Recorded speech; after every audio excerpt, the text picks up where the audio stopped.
Hello, Spark fans. It's been so long. I know. I went away on holiday. I had a lovely time, and I left you with not a single shred of Sparky news over the past month. And, well, I kind of apologize. I also kind of don't, because it's been a long year. We all need a holiday. It's all cool.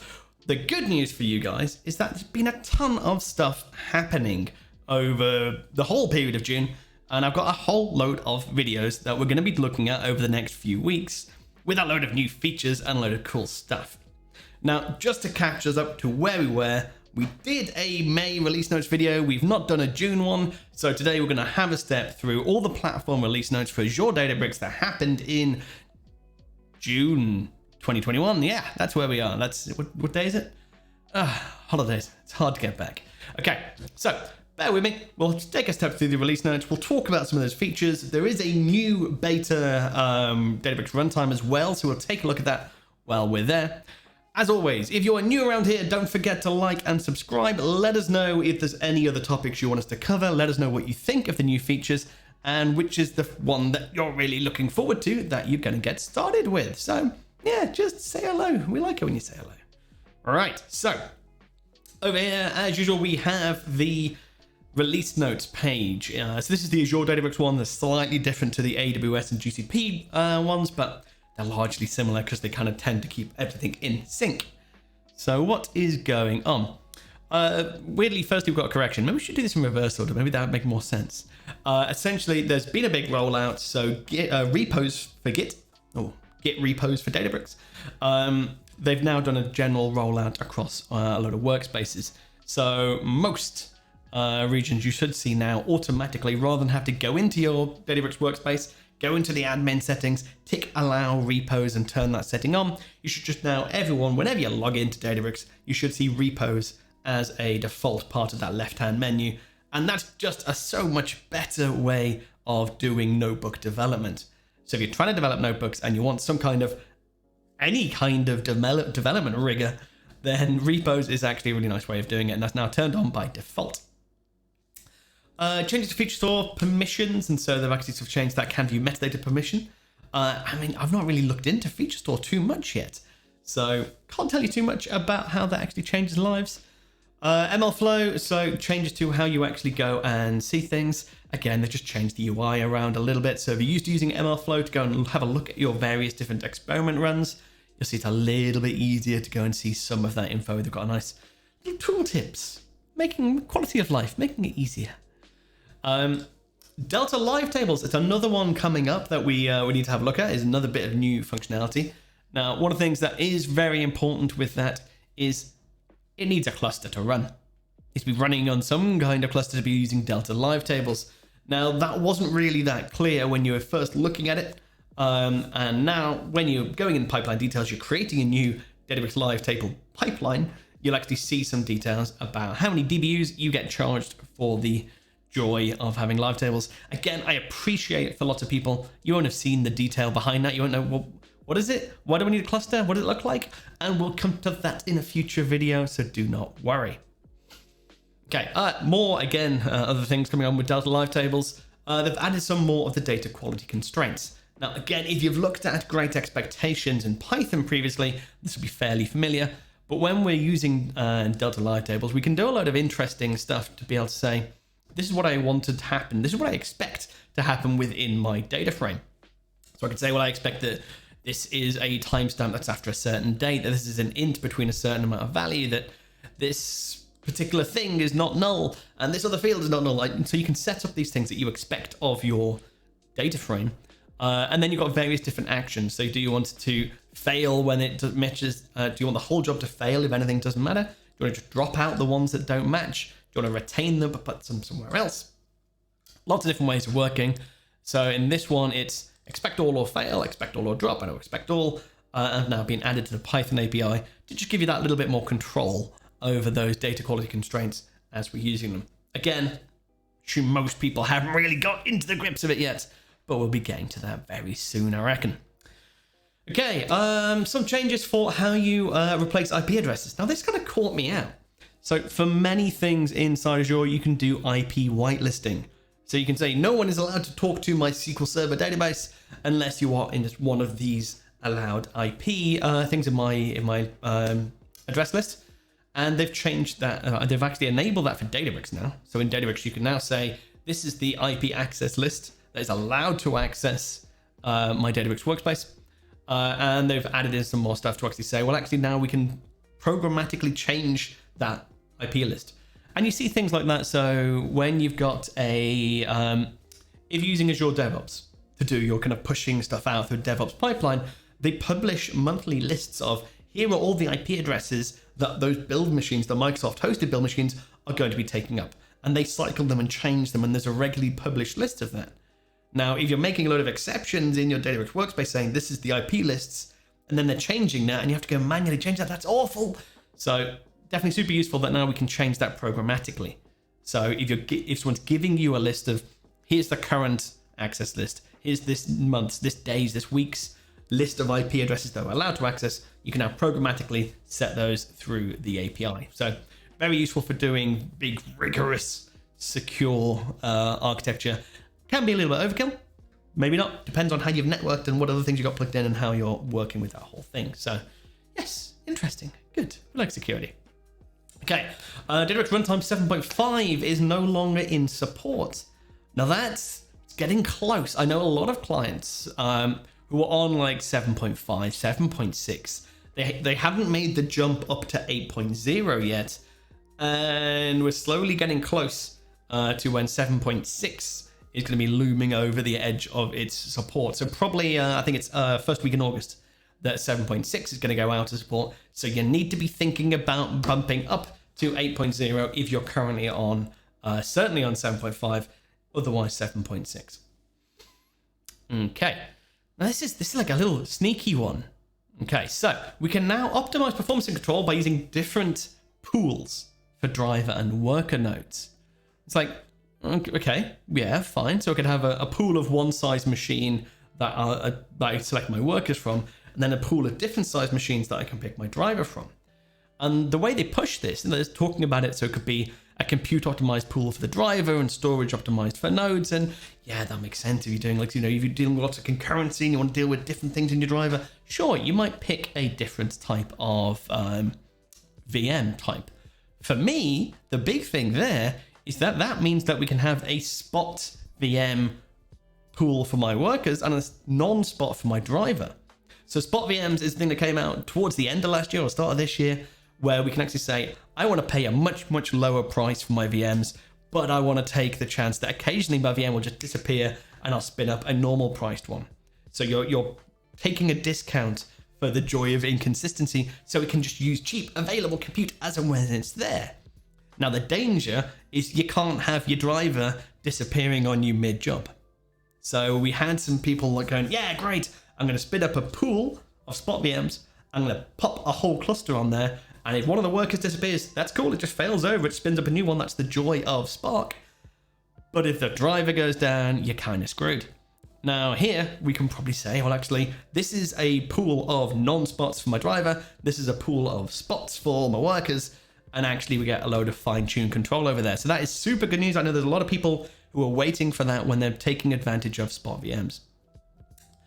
Wish they'd have mentioned it there. It's just a really big ticket item to talk about, but yeah, oh well. Okay, so registry-wide permissions for model registry. Again, improving that permissions model. So you can now actually sort of set some permissions across that everything rather than having to do it on a model-by-model basis. Very, very good. And yeah, no, there was a bit of an issue where previously, if you dropped a user out using this Skim API, and that user had a directory with a load of stuff, then no one was allowed to go and see it, which is a little bit weird. So actually now they've fixed that, basically a bit of a bug fix. So if you are removing users using the SCIM API, you can now, as an admin, go and delete that user's folder. All good, makes sense. Happy. Okay, Datavix 8.3 is now GA. We talked a little bit about that last time because we saw it going into beta. Again, some super nice features in there, some nice things. That's not the runtime I want to talk about today. We'll get to that in a bit. Big one for me. So Python and SQL Table Access Control has gone GA. Now, I know a lot of people who've been using that in anger a lot. So Table Access Control is that way of saying, actually, rather than relying on people accessing the lake programmatically, rather than relying on Active Directory pass-through to decide who's got access to different things. I want to treat it like a SQL database. I want to say this group of users is allowed to access this table, this view, this database, this SQL object, saying I want to control security on the SQL plane using Hive Metastore. And it's just a lot more natural for doing that serving layer stuff. It has some limitations. You can only use Python and SQL when you're doing it. But if you're using Databricks SQL, nay, SQL Analytics, that is kind of the only way you can really do things. You need to have that implemented, that security plane implemented, so that when you're passing things out to Power BI or Tableau and you're querying into the SQL endpoint, it actually has user, like some object-based security. So table access control, super, super important for Databricks SQL to actually become a productionized element. So definitely good news. That is now GA. Very good. Quick note, yeah. Previously only SQL table access control was GA. Python is now GA. So it's good. Okay, super minor one. Job UI and API now show the owner of a job run, which is useful if you have thousands of jobs figuring out who did what, who triggered that, wow, why is that being run. So it's always good, and you can now call that mission. So you can put some logic in there, being able to work out who's the owner is and kind of build out some more things programmatically. Another interesting one. So if you want to have some of your Spark config coming from Databricks secrets, you can now do that, and you can now access them programmatically. So interesting. So if you're doing anything in Spark config, so in your kind of init script, when you're spinning up a cluster and you've got some Spark config elements, you can refer to Databricks secrets in there and actually have that pull in, and they'll be redacted when people are looking at their notebook outputs and kind of like if you go and look at the environment variables and all that kind of stuff, they'll be properly redacted, but they're still being pulled from your secret store. Super, super useful. There's some funny things that kind of it mentions if you dig into here. So we're talking about reading secrets. So we can talk about how we do those paths. And so yeah, this is the one that kind of come and go, really? So secrets are not redacted from your cluster logs. So if you've got the standard out, standard error, you will actually, and it's poking out. So when it, when the cluster turns on, you see all your initialization variables. You'll see those plain text in your logs. So be very careful about what you put there. The workaround is to restrict access to logs, which is like doesn't feel particularly useful there. But yeah, be very aware of that. But it does give us a lot of power. And one of the nice things about secrets is actually we can have the same script in different environments pointing to the same secret name, and in these different environments put different values behind that secret name. So actually you can do environmental configuration without changing your code by pushing out clusters to different environments and using secrets more as a environmental configuration store, which is cool. So yeah, interesting stuff. Be a little bit careful with the logging stuff, but otherwise super, super useful. And a lot of people trying to build out more connectivity and implement connectivity in part of the Spark config. So yeah, useful. Okay, that was the one that there's a correction for. So we've seen that repos for Git is now enabled by default, and there was an issue in here. Workspace settings UI, so they've made it a little bit nicer when you're working through the UI. Again, that's just a little quality of life. And Databricks tickets. So there was issues when essentially if you're talking to a Databricks query and talking to a database query, trying to bring back all tokens, it was going to bring back expired ones, and that's just a load of garbage info. So yeah, it's now only returning indefinite ones. Makes sense. If you give someone admin access, it says, "Are you sure? Do you really want to give someone admin access? Do you not want to actually set up a group and apply appropriate permissions to that group? No? Okay. I mean, again, just nice UI, maturity, making sure a little bit more user-friendly, and the change where keyboard shortcuts are. Great. Awesome. Some stuff. Loads of interesting things in there. More than I was expecting to see from the platform release side of things. So interesting things happening. Now, the sneaky extra one I'm going to cover is this Datavix runtime 8.4. So we have a new beta runtime that's currently available that you'll be able to go and see. Now, this is a sneaky little July update, but it's fine. We can cover that. It'll be okay. It's all fine. Okay, so things that are in here. What do we have? So Delta table change feed is now GA. So we did a video in the past on change feeds. That's something you can enable on a Delta table. So it'll automatically keep a separate log of not just what changed, but which row records changed. So when you change a Delta table, it'll create some new files and it'll go, well, these files are now obsolete. These are the new files. But that might have just a ton of redundant data, right? So it might say, I had one file that had 10,000 rows in, and if I update a single row, I'll create a new file with 10,000 rows in. One of those rows is different. The other rows just haven't changed, but that's just how Delta tables work. Now, change feed means we'd have a separate thing going, no, it's just this one record that changed. So we need to read one record rather than 10,000 records if we're trying to say, give me only things that have changed. So real efficiency stuff, great for doing ETL, great for like doing downstream change dependencies, all that kind of good stuff. So super useful, really good. That's in GA, so you can now use it a little bit more in anger. Dynamic being turned to trigger on tables with fewer files. It's always good. So dynamic file pruning had some limitations. It wouldn't always turn on. It went into the query execution engine. It's like, do I need it? Do I not need it? And think about whether it needs to do. And there's a load of table settings that you can do to determine whether or not it will do dynamic file pruning. So now they've turned it up, they've tuned it a little bit more. They've actually said it's actually you can do it on smaller tables, which just makes sense. Because even though it's a small table, you still want it to be as efficient as possible. No point just brute forcing everything that's not big data, because people are doing more and more and more kind of small, lots of highly concurrent queries on lots of stuff. The whole lake house pattern is assuming more people are doing lots more queries, and some of those queries are going to be small, but you still want them to be efficient. So it's tuned it down to make sure even for small tables, we're dealing with efficient queries, which is good. Okay. Again, better ways of, so when you're initiating a Delta table, you can now use delta.path, and that really confused me when that first came out. Some of my earlier demos, when I was working through stuff, I'd called my Hive database Delta, and then it was getting really confused. You can refer to a Delta table by just its straight path by using this virtual database called Delta, and then just give it the full path to the mount point, where it is in the lake, all that kind of stuff, and you can spin it up that way. So it's just a quick way you can go and do that, which is all nice. Streaming. So for each batch, when you're doing Spark structured streaming, is something I use quite a lot. So for each batch means you can use some batch techniques within a structured stream. So that is really useful if you want to stream into multiple different locations, if you want to write to a sink that's not supported by streaming, and if you want to do some funky stuff such as merge. So if you want a stream of data that's constantly merging into a Delta table, you've got to use this for each batch pattern.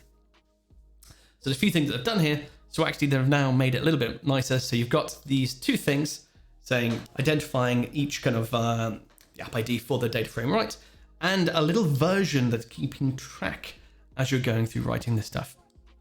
So essentially just allowing us to include that when we're doing writing, just to actually pass in some of that information that we've got. So the batch ID, the app ID. Batch ID is one of the ones that's automatically populated in that for each batch function. Generally just to, essentially, when you're writing your data in, it'll know whether or not it's actually written that data before. So if I happen to try and stream some data again and it goes, no, I've written that, it'll ignore it. So it gives a little bit more intelligence into the streaming data set. Now, I know that explanation was super fluffy, right? Because I've not actually dug into and properly tried this out and see how it works. Makes sense from an approach. So allowing you to have a little bit more configuration, a little bit more ability to improve how it's doing that streaming right. But actually how that works and how it spots the duplicate writes and how much control over the duplicate writes that we have is going to be interesting to dig into. What if it wasn't a duplicate write? What if I was reloading data and I wanted to reload that data? Is that going to work? Is that going to... Questions, but not dug into it yet. I'm going to have a dig into that in future. So interesting stuff. Okay, enhanced checkpointing.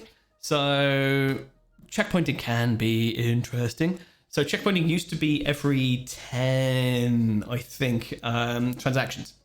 So every 10 times you write into a Delta table, it would go, and here's a Parquet file that basically summarizes where we're up to. So rather than have to, whenever you read that table, it reads however many thousand little JSON transactions has got to work out where we're up to in date. It just looks at the most recent checkpoint and then anything that's happened since. Makes sense, efficiency.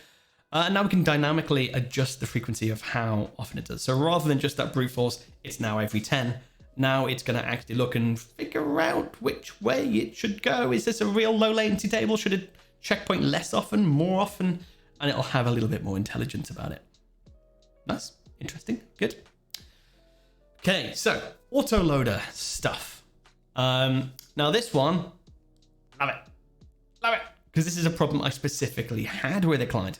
So autoloader, we've got this whole approach, and so it sets up an event grid backed file watcher on a particular cloud file store. Say I'm loading some data into blob storage. As soon as a file lands, it'll trigger event grid. That'll put a message into a message queue, probably in blob storage. And then Databricks, when autoloader runs, it'll check that message queue and say, have any new files come in since I last ran? Yeah, oh cool, I'll just load those files. Now, if there were things like we paused autoloader for a certain amount of time and messages dropped out of that queue, if there's any kind of blip and a message didn't get put into that queue and we missed a file, if something happened and for some reason we missed a file in that store and it didn't get picked up into the notification queue, therefore we didn't load it through autoloader, it was kind of annoying. There wasn't really much we could do. We'd have to essentially pull the file out and reload it, and then it'd go, oh, there's a file, I should load that file.